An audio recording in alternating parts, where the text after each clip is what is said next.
Cláudio, o que acontece? A prova de vida, ela por um tempo não foi mais exigida durante a pandemia, mas ela voltou a ser exigida, acho que ali no começo de junho, para aposentados e pensionistas do INSS. Estava suspensa desde março de 2020 por causa da pandemia do novo coronavírus. O que acontece? Sem a prova de vida, o benefício do aposentado ou do pensionista, ele é cortado. E segundo o governo federal, são cerca de 36 milhões de pessoas que devem fazer esse procedimento, então, para seguir recebendo os seus benefícios. Para a gente falar um pouco mais sobre esse assunto, a gente vai colocar na conversa agora, já está aqui com a gente na tela, o Henrique Fontana, deputado federal, e ele é um dos deputados que protocolou um projeto de lei para suspender essa comprovação anual de vida para os segurados do regime, geral da Previdência Social durante o período de pandemia, emergência e saúde ou de calamidade pública.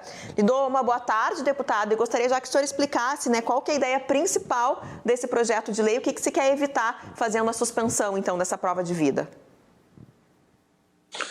Então, Carol, primeiro te cumprimentar o Cláudio e todos os internautas que estão conosco, através da RDC, do portal RDC, que é o programa de vocês. Eu sempre tive um desconforto enorme com essa decisão do INSS. Nós, inclusive, trabalhamos com diversos mecanismos de pressão para evitar, porque essa prova de vida, primeiro, ela é meio absurda, mesmo fora de período de uma pandemia grave como essa que nós estamos vivenciando.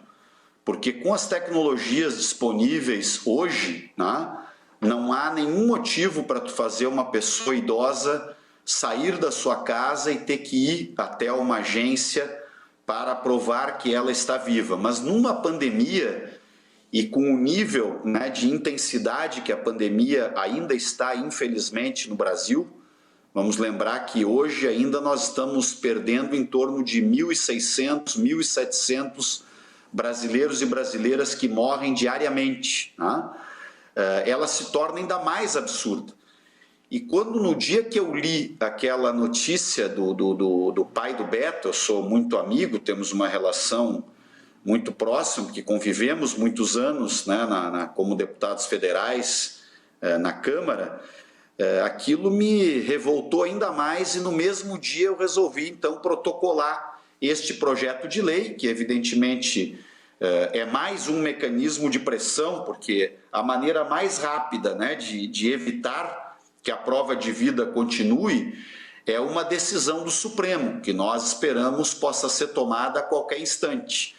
Mas eu então protocolei, redigi o projeto e protocolei junto com o deputado Elvino Bongás, um projeto que termina com qualquer prova de vida pessoal, pelo menos até o final deste ano de 2021. Neste meio tempo, a minha ideia é pressionar a Previdência Social para que ela substitua no futuro a chamada prova de vida por mecanismos. Eu mesmo estou aqui conversando com vocês agora, com os internautas, e nós não estamos nos encontrando presencialmente para esta entrevista. Então, qual é o problema de estabelecer uma prova de vida feita por meio virtual? Não tem problema nenhum.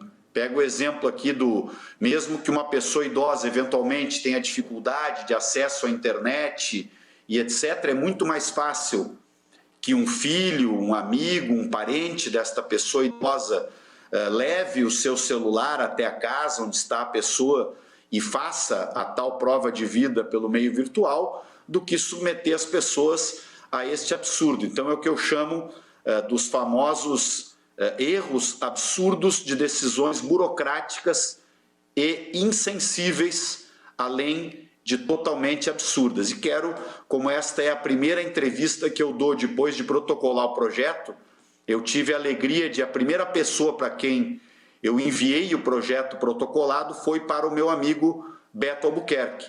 Então, além de torcer pela recuperação da mãe dele, que ainda está lutando pela vida neste momento em que nós conversamos aqui, quero mais uma vez expressar publicamente os meus sentimentos pela perda do pai dele.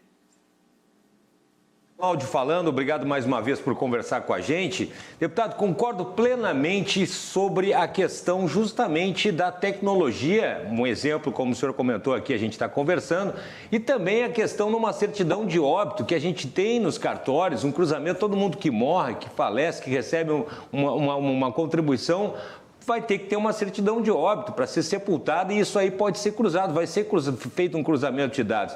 O que chama a atenção, e aí eu concordo muito com o senhor, é que a gente liga a televisão, ouve o rádio, vê jornais.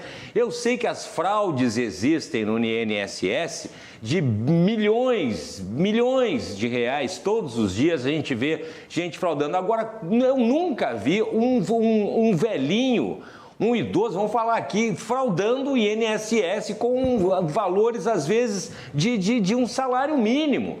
Então, é muito interessante essa colocação, porque a gente vê o INSS com essa força para quem não tem, e quando um fraudador vai fraudar, frauda mesmo. Leva dinheiro a rodo. E aí fica por isso mesmo, aí tem que investigar, tem que isso, é aquela história toda que o senhor já sabe.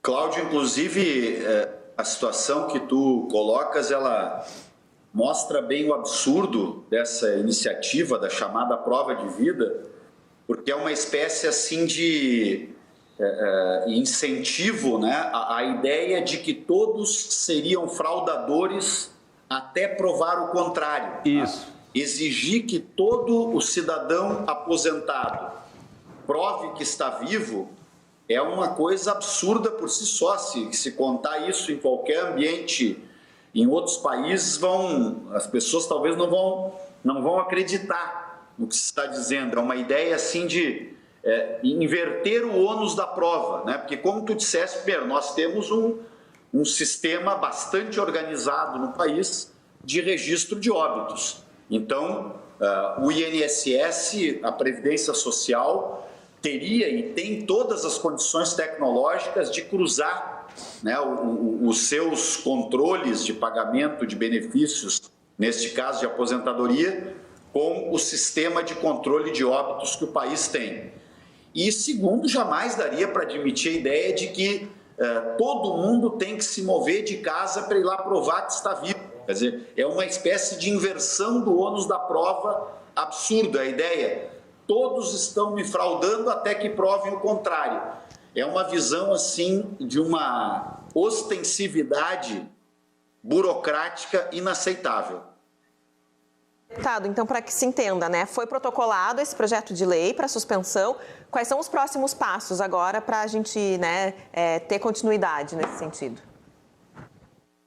O próximo passo é nós pedirmos a urgência para a votação do projeto e, ao mesmo tempo, torcermos, e no meu caso, mais do que torcer, fazer contatos e procurar, junto ao Supremo Tribunal Federal, obter alguma decisão judicial que suspenda imediatamente a execução. Evidente, poderia haver também, né, a sensibilidade por parte do governo federal, do governo Bolsonaro, do seu ministro encarregado desta área, de determinar a suspensão, porque isso é uma medida administrativa, né? Não é uma lei que está sendo cumprida. Então, o governo poderia suspendê-la ou eliminá-la a qualquer tempo, né?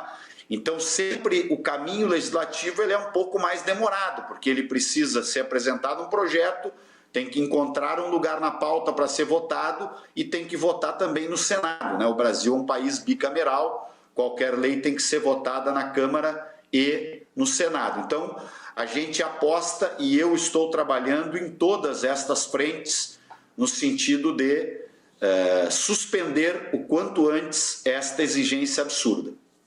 Bem, deputado federal Henrique Fontana, a gente agradece aí essa iniciativa e vamos continuar acompanhando aqui, então, para saber aí, de repente, se não precisar os trâmites, como o senhor comentou, que se tenha a sensibilidade do governo federal justamente para retirar essa exigência que, como o senhor falou, é como se partir do princípio que está todo mundo fraudando e aí tem que estar todo mundo, todo ano tem que estar lá provando que está vivo, que não é um fraudador e que está recebendo aquilo que pagou a vida inteira, que está recebendo o seu direito. Que é seu direito. Deputado, muito obrigado por conversar com a gente, viu? Um belíssimo trabalho para o senhor.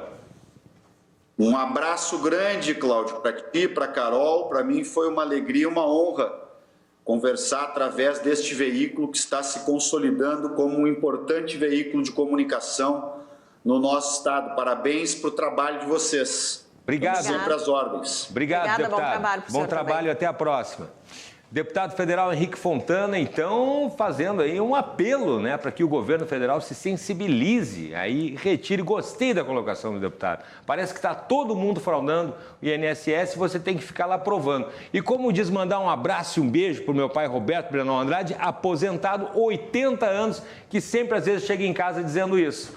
Eu ligo a televisão e eu vejo fraudes bilionárias. E aí é o sujeito lá, é o velhinho lá que tem que apresentar a prova de vida, que tem que apresentar o documento, que tem que apresentar a última certidão, que tem que apresentar o boletim da segunda série, não sei mais o quê. E aí quando o cara vai lá, o cara frauda e aí tudo... Milhões, né, Cláudio? Aí bilhões, aí passou por todo o sistema, passou por todo mundo. Ah, pô, aí não, né? E você vê, né, são 36 milhões de pessoas, né, que estão nessa condição hoje, que ainda precisam se dirigir até um banco para fazer a prova de vida. Então é muita gente, num período como a gente vive, bem disse o deputado Henrique Fontana, de pandemia. A gente pode dar uma segurada, né? Pode pensar em outras alternativas muito mais tecnológicas e modernas para evitar que situações como a do pai do ex-deputado Beto Albuquerque aconteça também, né? O pai acabou falecendo e a mãe, a gente torce para que se recupere bem,